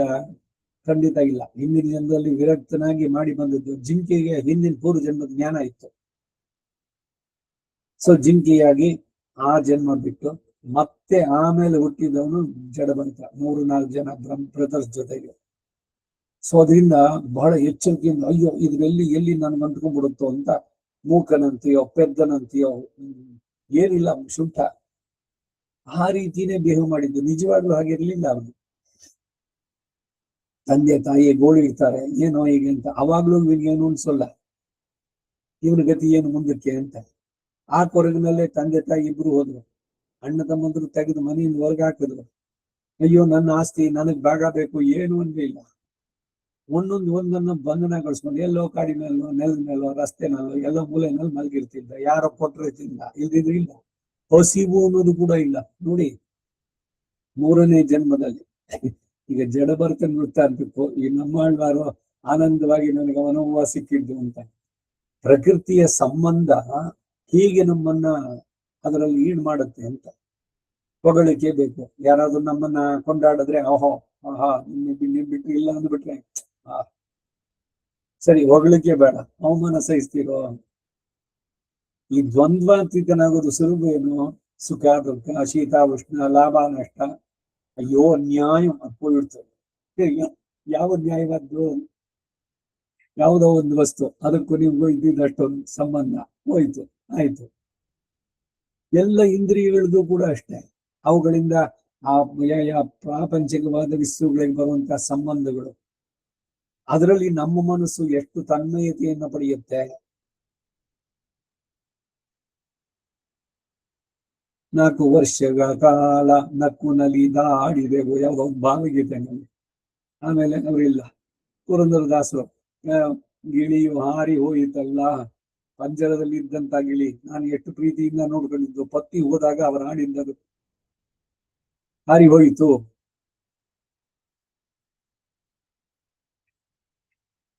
ಇದನ್ನೇನೆ ಅವನು ಹೇಳೋದು. ಯತ್ ಪ್ರಪತ್ತಿನ ಯಸ್ಯ ಮಾಯಾ ದುರತ್ಯಯ, ಅವನ ಮಾಯನ್ನು ದಾಟಕ್ಕಾಗಲ್ಲ. ದೈವೀಂ ಯೇಷ ಮಮ ಮಾಯಾ ದುರತ್ಯಯ. ಸಾಮಾನ್ಯವಾಗಿ ಇವ್ರ ಪ್ರಯತ್ನದಿಂದಾನೇ ಮಾಡ್ತೀನಿ ಅಂತ ಹೇಳಲ್ಲ, ಅವನ ಕೃಪೆ ಆಗ್ಬೇಕು, ಅದಕ್ಕೆ ಅವನ ಶರಣಾಗ್ಬೇಕು. ಯಾಕೆ ಉಂಟು ಮಾಡ್ತಾ ಇದ್ದ? ಇದು ಕೂಡ ಹಿಂದೆಲ್ಲ ಚರ್ಚೆ ಮಾಡಿದ್ವಿ. ಸಂಸಾರ ಸ್ಪಂದನಗಳು ಇವೆಲ್ಲ. ಮತ್ತೆ ಯಾಕೆ ಶರೀರ ಕೊಟ್ಟ? ಶರೀರ ಕೊಟ್ಟಿದ್ದ ಭಗವಂತ ಉದ್ದೇಶ ಬೇರೆ, ನಾವು ಅದನ್ನ ಬಯಸಿದ ಬೇರೆ ಉದ್ದೇಶಕ್ಕೆ ಬಳಸಿದ್ದು. ಒಂದೊಂದು ಅಂಗದಿಯಿಂದ ಕರಣ ಕಳೆ ಬರಂ ಕೊಟ್ಟಿದ್ದು. ನನ್ನನ್ನು ತಿಳಿಯೋ ನೀನು ಮನುಷ್ಯ ಜನ್ಮ, ನೀನು ಸುಮ್ಮನೆ ಕೊಟ್ಟಿಲ್ಲ. ನಾನು ಏನೋ ಪಾಪ ಇಟ್ಕೊಳ್ಳಿ ಅಂತಲ್ಲ, ನಿನ್ನ ಪುಣ್ಯದ ಫಲದಿಂದ ಅದನ್ನ ನೀನು ಸಂಪಾದಿಸಿದೀಯ. You have earned it. ಅದ್ರ ಸರಿಯಾಗಿ ಉಪಯೋಗ ಮಾಡ್ಕೋ. ಆ ಪರ್ಮನೆಂಟ್ ಅಲ್ಲ, ಅದು ಹೋಗ್ಬಿಡುತ್ತೆ. ಅದು ಮಾನದಂತೆ ಅದಕ್ಕೆಲ್ಲ ಶುರುವಾಗುತ್ತೆ ಒಂದೊಂದಾಗಿ ಏನೇನೋ ಪ್ರಾಬ್ಲಮ್, ಎಂಜಿನ್ ಪ್ರಾಬ್ಲಮ್, ಇದ್ರಲ್ಲಿ ಏನೋ ಇರೋಲ್ಲ, ಇಲ್ಲ ಸ್ಟಾರ್ಟ್ ಆಗೋಲ್ಲ. ಹಾಗೆ ಶರೀರಕ್ಕೂ ವಯಸ್ಸಾದ್ಮೇಲೆ ಎಲ್ಲ ಆಗುತ್ತೆ. ಎಲ್ಲವನ್ನು ಸಹಜವಾಗಿ ವಾರ್ಧಕ್ಯದಲ್ಲಿ ಬರೋದನ್ನು ಸಹಿಸಿ ಈ ಶರೀರ ನಾಶವಾಗುವಷ್ಟು ನಾವು ನಮ್ಮ ಡೆಸ್ಟಿನೇಷನ್ ಸೇರ್ಬಿಡ್ಬೇಕು. ಈ ಸಂದೇಶವನ್ನ ಎಲ್ಲರೂ ಕೂಡ ಎಲ್ಲ ಭಾಷೆನೂ, ಅದು ದಾಸವಾಚನಮೋ ಶರಣವಚನಮೋ ಆಳ್ವಾರಗಳ ಅನುಸಂಧಾನಮೋ ಇಲ್ಲ ಸ್ತೋತ್ರ ಸಾಹಿತ್ಯದಲ್ಲೋ ತೀವ್ರವಾಗಿ ಹೇಳ್ತಾರೆ. ಲೋಕಕ್ಕೆ ಅಡ್ರೆಸ್ ಮಾಡಿ ಹೇಳ್ತಾರೆ. ಹೇ ಲೋಕ ಪರಮಂ ಹಿತಂ ಶೃಣುತವೋ ವಕ್ಷ್ಯಾಮಿ ಸಂಕ್ಷೇಪತಃ. ಇಲ್ಲ ಒಂದೊಂದು ಎಷ್ಟು ಸುಂದರವಾಗಿ ಅವರ ಅನುಸಂಧಾನ, ಎಷ್ಟು ಕಾಳಜಿ ಲೋಕದಲ್ಲಿರುವಂತ ಚೇತನರ ಮೇಲೆ ಈ ಆಳ್ವಾರಗಳಿಗೆ. ತಾವು ಪಡೆದದ್ದು ಒಂದು, ಆದರೆ ಇನ್ನೊಂದು ಅಯ್ಯೋ ಇವರೆಲ್ಲ ಲೋಕದವರೆಲ್ಲ ಹಾಳು ಮಾಡ್ಕೊಂಡ್ಬಿಡ್ತಾರಲ್ಲ, ಜೀವನ ವ್ಯರ್ಥ ಮಾಡ್ಕೊಳ್ತಾರಲ್ಲ, ಮನುಷ್ಯ ಶರೀರ ಸುಲಭವಾಗಿ ಸಿಕ್ತೋ, ಹೀಗೆ ಆ ಉಲ್ಲೇಖಗಳಲ್ಲಿ ಹೇಳೋದು. ಮತ್ತೆ ನಾನು ಅಲ್ಲಿ ಇದನ್ನ ನನಗೆ ಕಷ್ಟಪಡಿಸೋಲ್ಲ, ಆ ಮಹಾವಿಶ್ವಾಸ ನೋಡಿ. ನಾನು ಹೋದ ದಾರಿಯಲ್ಲಿ ಬನ್ನಿ, ನೀವು ಖಂಡಿತ ನಿಮಗೂ ಕೂಡ ಅವನು ಸಿಗ್ತಾನೆ. ಇದೇ ಸಂದೇಶ ಗೋದಾದೇವಿ ಹೇಳಿದ್ದು ಈ ರೀತಿಯಲ್ಲಿ. അകർമ്മവശ്യനായാലേ ഈശ്വരனுக்கு இவ்விபூதியில் உள்ளது லீலாரசமாத்மாயாலே அத்தை அனுசந்தித்த எனக்கு கர்மவசியத்தையும் இல்லை, இந்த லீலா விபூதியில் ಅಂತರ್ಭವಿಕ್கவும் வேண்டாம் என்கிறார். ಅಕರ್ಮವಶ್ಯನಾದ್ದರಿಂದ ಈಶ್ವರನಿಗೆ ಈ ವಿಭೂತಿಯಲ್ಲಿರೋದು ಲೀಲಾರಸ ಮಾತ್ರವಾದ್ದರಿಂದ ಅದನ್ನು ಅನುಸಂಧಿಸಿದ ನನಗೆ ಕರ್ಮದ ಅವಶ್ಯಕತೆ ಇಲ್ಲ. ಕರ್ಮದ ಅವಶ್ಯಕತೆ ಅಂದ್ರೆ ಕರ್ಮ ಬಂಧನ. ಈ ಲೀಲಾ ವಿಭೂತಿಯಲ್ಲಿ ಅಂತರ್ಭವಿಸಬೇಕಾದದ್ದು ಇಲ್ಲ. ನಾನು ಮತ್ತೆ ಇಲ್ಲಿ ಸಂಸಾರ ಮತ್ತೊಂದು, ಅದಕ್ಕೆ ಅವ್ರು ಯಾರ ಹತ್ರನು ಮಾತಾಡ್ಲೇ ಇಲ್ಲ. ಶರೀರ ಮಾತ್ರ ಬೆಳೀತಾ ಇತ್ತು, ಏನು ತಿನ್ಲಿಲ್ಲ. 16 ವರ್ಷ ಮಧುರ ಕವಿ ಆಳ್ವಾರ್ ಬಂದು ಮಾತಾಡ್ಸಿದ್ಲು. ಅದಕ್ಕೆ ಮೊದ್ಲು ಹೋಗ್ಲಿ, ಆಮೇಲೆ ಆದ್ರೂ ನಮ್ಮ ಆಳ್ವಾರ್ ಏನಾದ್ರು ಮಾಡ್ಕೊಂಡ್ರೆ ಬೇರೆ ಸಂಸಾರ ಆಯ್ತಾ ಇಲ್ಲ, ಇನ್ನೆಲ್ಲ ಹೋದೆ, ಈ ತಿಂಡಿ ತಿಂದೆ, ಅದನ್ನ ನೋಡ್ದೆ ಅಂತ ಇವ್ರು ಹೇಳೋದು ನಾನು ಭಗವಂತನ ದರ್ಶನ ಮಾಡಿದೆ ಅಂತಾರೆ. 108 ದಿವ್ಯ ಕ್ಷೇತ್ರಗಳು, ಅಲ್ಲಿ ಇರುವಂತಹ ನಿತ್ಯ ಸೂರಿಗಳು ಅವರವರ ಪರಿವಾರ ಸಮೇತವಾಗಿ ಅವರಿರುವಂತಹ ಪರಿಸರವನ್ನು ಕೂಡ ಟಿವಿನಲ್ಲೆಲ್ಲ ಚೆನ್ನಾಗಿ ತೋರಿಸ್ಬಿಟ್ರು. ಹುಣಸೆ ಮರದ ಅಡಿನಲ್ಲಿ ಕೂತ್ಕೊಂಡೇನೆ ಅದನ್ನ ಅನುಭವಿಸಿ ಹಾಡೋದು. ಅಲ್ಲಿನ ಪರಿಸರ ಹಿಂಗಿದೆ, ಆ ನದಿ, ಆ ಮರ ಗಿಡಗಳು, ಅಲ್ಲಿನ ಭತ್ತ ಗದ್ದೆಗಳು, ಅಲ್ಲಿರುವ ಪಕ್ಷಿಗಳು ಎಷ್ಟು ಆನಂದವಾಗಿ, ಆ ಮೀನುಗಳು ಇಲ್ಲಿಂದ ಅಲ್ಲಿಗೆ ಚಿಮ್ಮಿ ಹೋಗುವಂತಹದ್ದು. ಒಣವೇದಾಂತ ಅಲ್ಲ,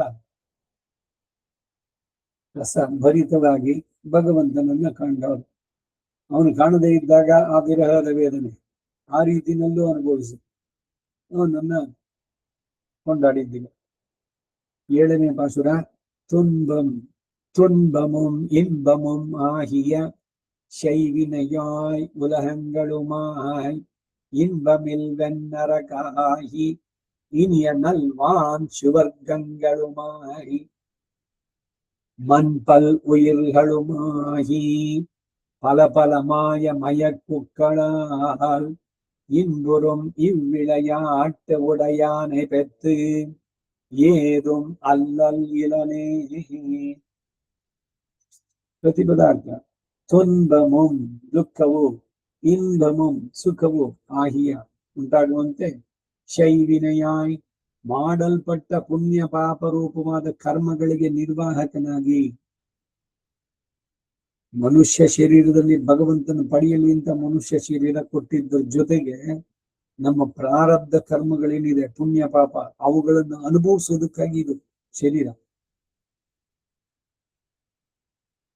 ಉಲಹಂಗಳುಮಾಯ್ ಭೂಲೋಕಾದಿ ಪ್ರದೇಶಗಳಿಗೂ ನಿರ್ವಾಹಕನಾಗಿ, ಭೂಲೋಕ ಆದಿ ಅಂದ್ರೆ 14 ಚತುರ್ದಶ ಭುವನಾತ್ಮಕ ಅಂಡ ಎಲ್ಲವೂ ಅವನೇ ಆಗಿ ಅದಕ್ಕೆ ನಿರ್ವಾಹಕನಾಗಿ, ಇನ್ಬಮಿಲ್ ಸುಖ ಗಂಧವೂ ಇಲ್ಲದಂತಹ ವ್ಯಂ ನರಕಮು ಆಹಿ ಘೋರವಾದ ನರಕಕ್ಕೂ ನಿರ್ವಾಹಕನಾಗಿ, ಬರೀ ಸ್ವರ್ಗಕ್ಕೆ ಸುಖಕ್ಕೆ ಇದಕ್ ಮಾತ್ರ ಅಂತಲ್ಲ, ಅದು ಅಷ್ಟೇ, ಎರಡೂ. ಇನಿಯ ನಲ್ವಾನ್ ಭೋಗ್ಯ ವಸ್ತು ಪರಿಪೂರ್ಣವಾಗಿ ಶ್ಲಾಘ್ಯವಾಗಿಯೂ ದಿವ್ಯವಾಗಿಯೂ ಇರುವಂತಹ ಸುವರ್ಗಂಗಳುಮಾಯ್ ಸ್ವರ್ಗಾದಿ ಪ್ರದೇಶಗಳಿಗೂ ನಿರ್ವಾಹಕನಾಗಿ,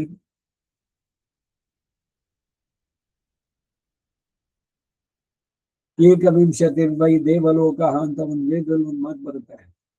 21 ಉತ್ತಮ ಲೋಕಗಳಿದೆ ಅಂತ, ಇನ್ನೂ ಹೆಚ್ಚಿಗೆನೂ ಇದೆ ಅಂತ ಬೇರೆ. ಹಾಗೆ ನರಕಗಳು ಅಲ್ಲಿ 21 ಸಂಖ್ಯೆ.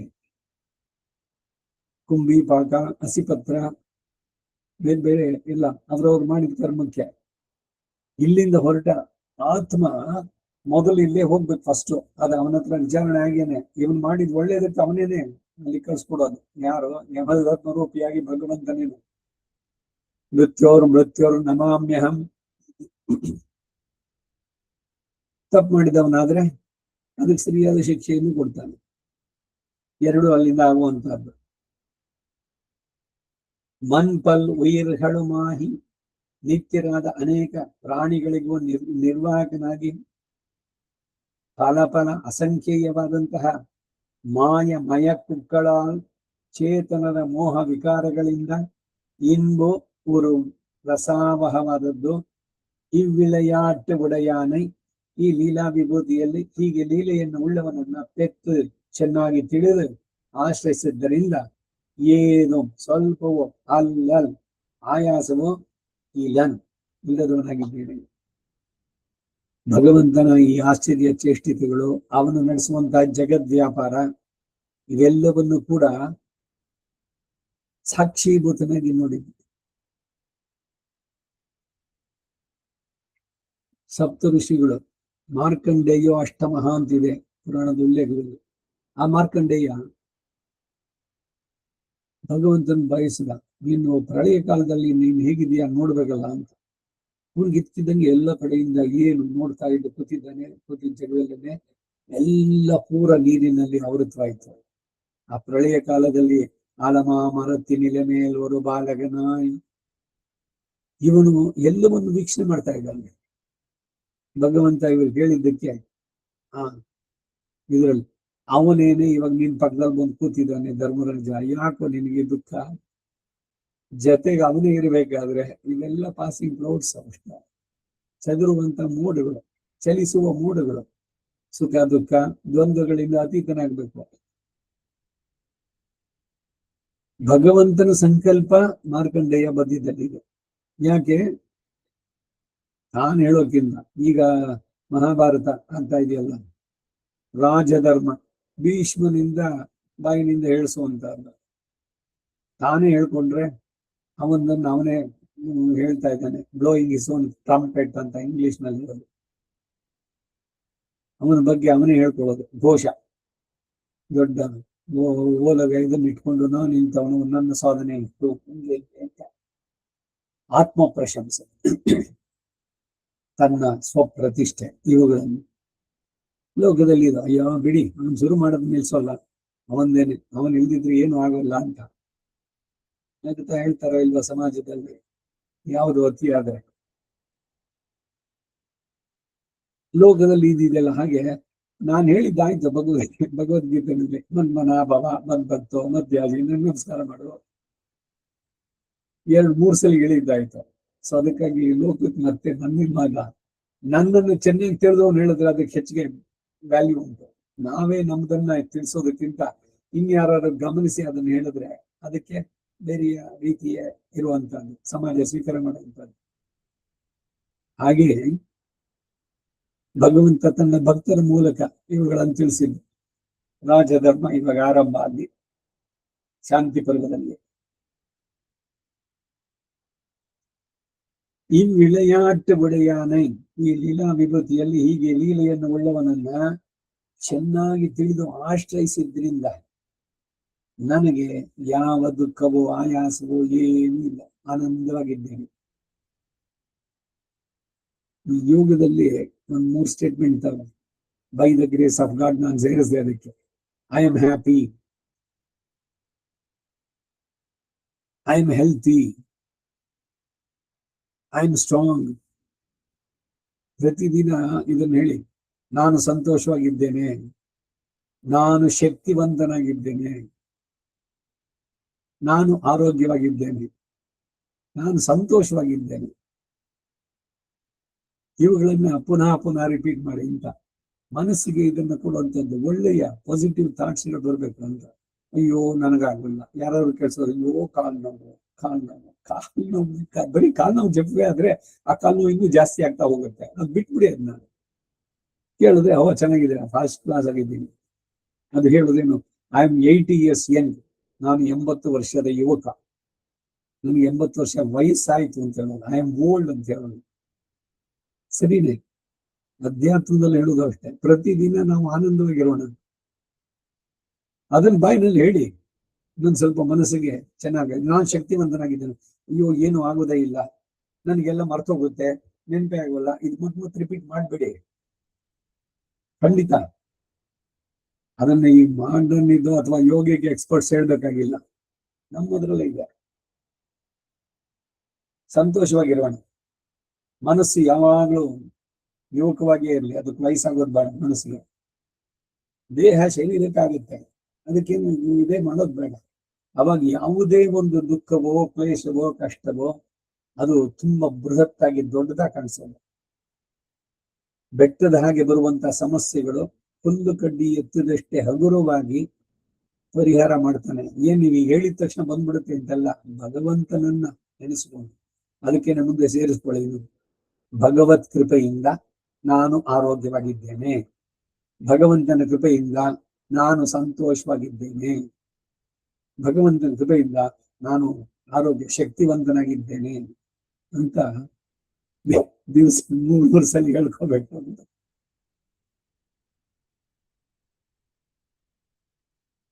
ಈಡು துன்பம் சுக துக்கங்களுக்கு ஹேதுமான புண்ணிய பாபரூபமான கர்மங்களுக்கு நியாமகனாய் உலகங்களுமாய் இவத்தை ஆர்ஜிக்கும் பூமியை சொல்லுதல், போக பூமியை சொல்லுதல், இன்பமில் வெண்ணரகாகி சுகலேசமின்றிக்கு இருக்கிற நரகத்துக்கோ நிர்வாகனாயி இனிய நல்வான் சிவரங்களுமாய் நரகத்தில் காட்டில் ಅಲ್ಪ ಸುಖத்தை ಉಡೈತಾನ ಸ್ವರ್ಗಾದಿಗಳಕ್ಕೆ ನಿರ್ವಾಹಕನಾಗಿ. ಪದಗಳು ನೋಡಿ ವಿರಾಕೋದು ಎಷ್ಟು ಸುಂದರವಾಗಿದೆ.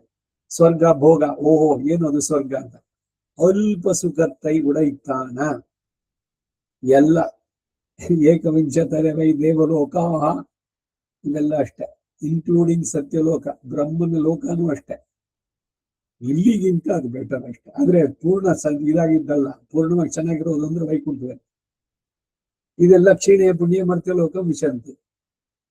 ದೇವತೆಗಳು ಮತ್ ವಾಪಸ್ ಬರಬೇಕು. ಬ್ರಹ್ಮನಿಂದ ಹಿಡಿದು ತ್ರಿಗುಣಾತ್ಮಕವಾದ ಜಗತ್ತಿನಲ್ಲಿ ಉಂಟಾದ ಎಲ್ಲ ಚೇತನರು ಕರ್ಮದಿಂದ ಬಂಧಿತರಾದವರು. ಅವರ ಸುಕೃತ ಮೇಲೆ ಹೋದ್ರು, ಕಷ್ಟ ಇದು ಮಾಡಿದ್ರಿಂದ ನರಕದಲ್ಲಿ ಶಿಕ್ಷೆ ಅನುಭವಿಸಿದ್ರು. ಮೇಲೆ ಹೋದವನು ಅಲ್ಲೇ ಇರೋಲ್ಲ, ನರಕದಲ್ಲಿ ಇರೋನು ಅಲ್ಲೇ ಪರ್ಮನೆಂಟ್ ಆಗಿರೋಲ್ಲ, ಅವನು ವಾಪಸ್ ಬರೋದಿಲ್ಲ. ಶಿಕ್ಷೆ ಮುಗಿದ ತಕ್ಷಣ we has to come back. ಕಾರ್ಯಕ್ಷೇತ್ರ ಇದು ಭೂಲೋಕ. உலகங்களுக்கு மா என்று விடாம்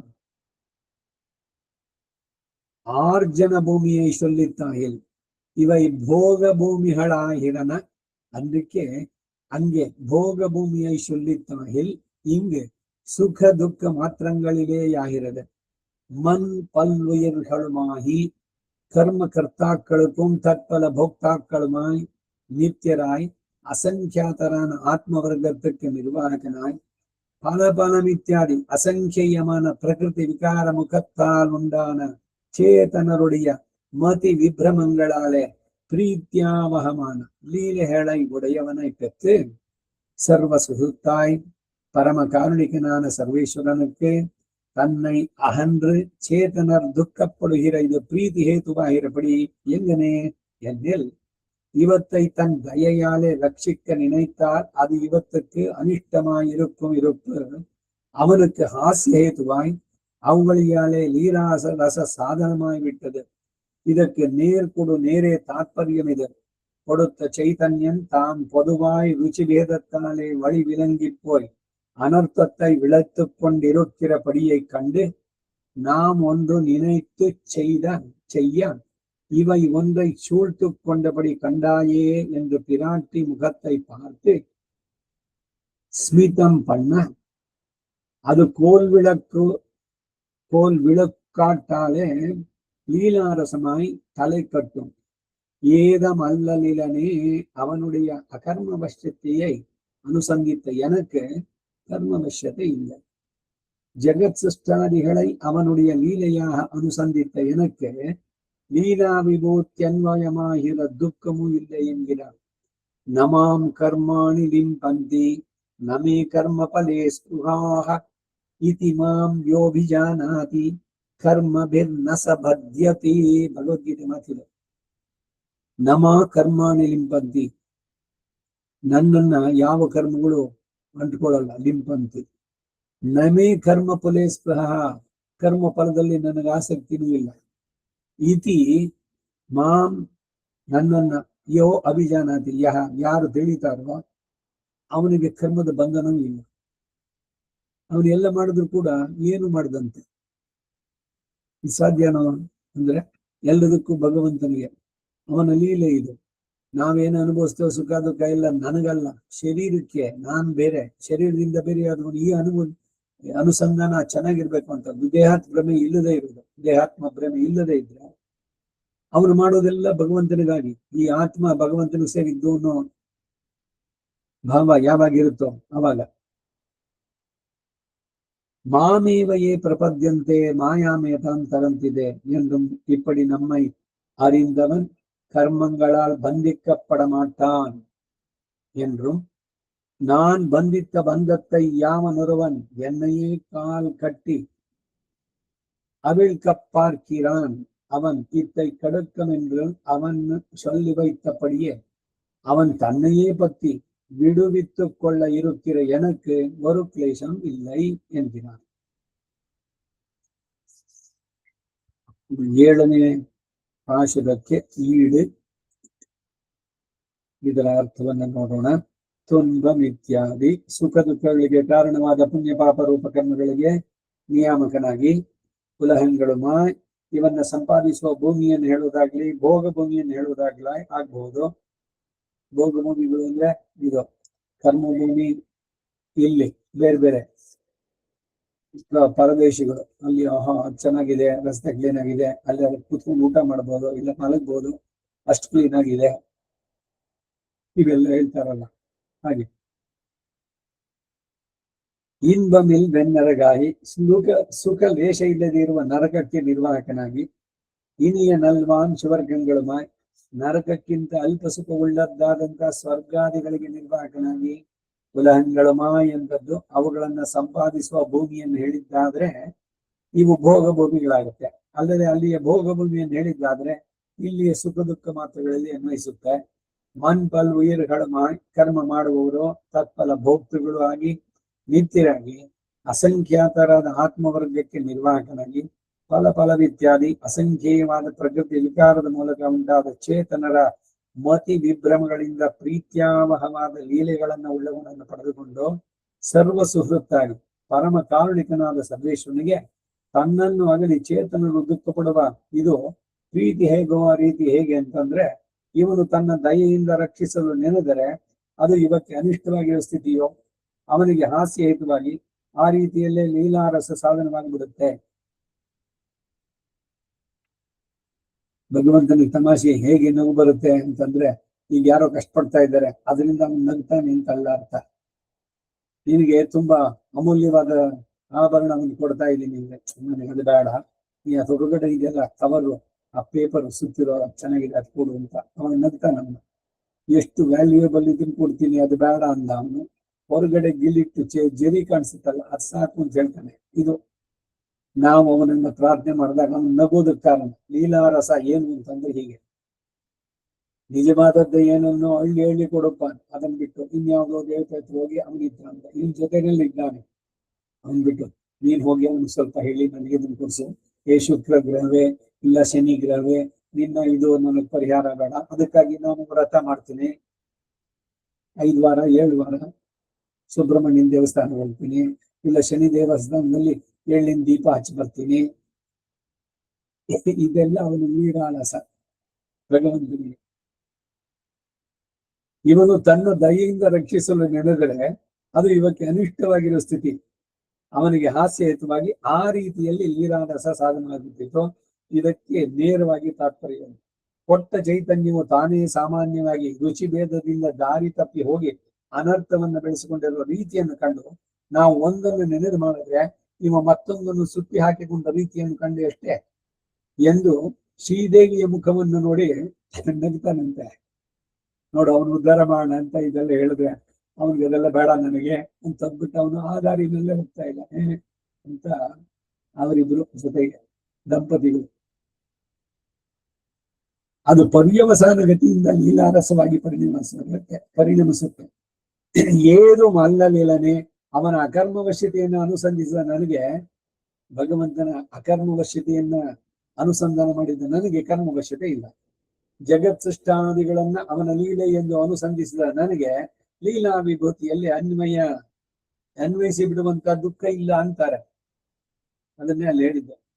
ನಮಾಂ ಕರ್ಮಾಣಿ ಲಿಂಪಂತೆ ನಮೇ ಕರ್ಮ ಫಲೇ ಸ್ಪೃಹ ಇದಿ ಮಾಂ ಯೋಭಿಜಾನಾತಿ ಕರ್ಮಭಿಹಿ ನ ಸಬದ್ಯತೆ ಮಮ ಮಾಯಾ ದುರತಿಯ ಮಾಮೇವ ಯೇ ಪ್ರಪದ್ಯಂತೆ ಮಾಯಾಮೇತಾಂ ತರಂತಿದೆ ಎಂದು ಹೀಗೆ ನಮ್ಮನ್ನು ತಿಳಿದವನು ಕರ್ಮಗಳಿಂದ ಬಂಧಿಸಲ್ಪಡಲಾರ ಎಂದು ನಾನು ಕಟ್ಟಿ ಹಾಕಿದ ಬಂಧವನ್ನು ಯಾವನೊಬ್ಬನು ನನ್ನಲ್ಲೇ ಶರಣು ಹೋಗಿ ನಾಶಪಡಿಸಲು ನೋಡ್ತಾನೋ ಅವನು ಇದನ್ನು ದಾಟಬಲ್ಲ ಎಂದು ಅವನು ಅಪ್ಪಣೆ ಕೊಡಿಸದಂತೆಯೇ ಅವನನ್ನೇ ಆಶ್ರಯಿಸಿ ಬಿಡಿಸಿಕೊಳ್ಳಲು ಉದ್ಯುಕ್ತನಾಗಿರುವ ನನಗೆ ಒಂದು ಕ್ಲೇಶವೂ ಇಲ್ಲ.